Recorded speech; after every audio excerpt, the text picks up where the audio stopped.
Israel का बहुत बड़ा दावा, 90 दिन में हमास खत्म, ये कहा इजराइल ने। इजराइल को मिटा देंगे, ये कहा है इजराइल ने। इजराइल कह रहा है 90 दिन में।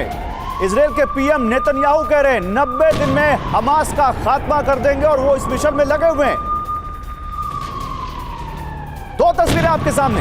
एक तरफ नेतन्याहू ने फिर से कहा है कि हम खात्मा कर देंगे हमास का। वो कह रहे हैं कि ये खूंखार आतंकी हैं और इनका मानवता से कोई लेना देना है नहीं, 90 दिन लगेंगे और हम हमास को खत्म कर देंगे। और दूसरी तरफ हमास 7 अक्टूबर से भी बड़े हमले की तैयारी में है। इनपुट्स हैं, वो इनपुट्स ये कहते हैं कि 7 अक्टूबर को जो हमास ने इजराइल पर दिल दहला देने वाला अटैक किया था, उससे बड़ा कोई अटैक हमास यहां कर सकता है। तो क्या वो अटैक केमिकल हमले के केमिकल अटैक की शक्ल में होगा?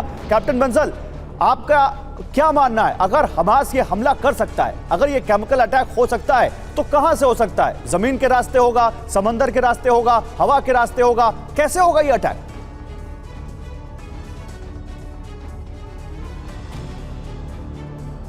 सर अपना माइक अनम्यूट कर लीजिए, आपका माइक म्यूट है। एक तरीके से हमें पहले यह समझना चाहिए कि जो रासायनिक हथियार हैं, ये एक गरीब आदमी का वेपन ऑफ मास डिस्ट्रक्शन है। रासायनिक हथियार बनाना उतना ज्यादा मुश्किल नहीं है जितना कि न्यूक्लियर वेपन बनाना है, और ये कोई भी बना सकता है। और इसीलिए वैश्विक जो संधि हुई है, केमिकल वेपन्स कन्वेंशन है, वो केमिकल वेपन्स के प्रसार को रोकने के लिए बनी। लेकिन आतंकवादी संगठन कई समय से केमिकल और बायोलॉजिकल वेपन्स का प्रयास करते रहे हैं। अल-कायदा के पास से भी ऐसे डॉक्यूमेंट्स मिले थे कि वो रासायनिक एवं जैविक हथियारों का जखीरा तैयार करने में लगे हुए थे। आईसिस के पास भी ऐसी सूचनाएं थी कि उनका भी इस तरफ प्रयास चल रहा है। तो अगर रासायनिक हथियार का प्रयोग करते हैं तो ये एक बहुत बड़ी घटना होगी, इससे काफी जानो माल का हमला होगा। पहली चीज तो हमें ये समझ लेना चाहिए कि जब हमास ने इजराइल पर हमला किया था, उसको ये मालूम था कि इजराइल की सशस्त्र सेना उनसे कई गुना शक्तिशाली है। उनको ये मालूम था कि इजराइल के पास जो वेपन्स की एसिमेट्री है वो बहुत ज्यादा है।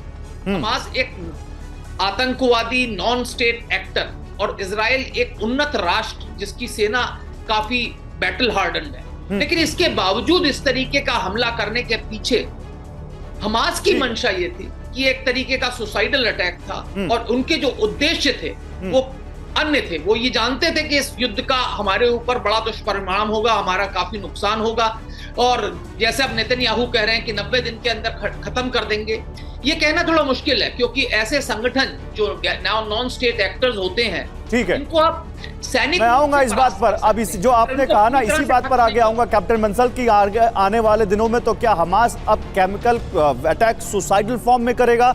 क्या हमास के आतंकी इस तरह के रासायनिक हथियार, जिनको आपने कहा कि गरीबों का मास डिस्ट्रक्शन वेपन है, उस हथियार को लेकर इजराइल में घुस जाएंगे? हमास का मॉडस ऑपरेंडी क्या हो सकता है, क्या कर सकते हैं? और जब अब इजराइल की फोर्सेज इतनी अलर्ट हैं, क्या ये हो पाएगा?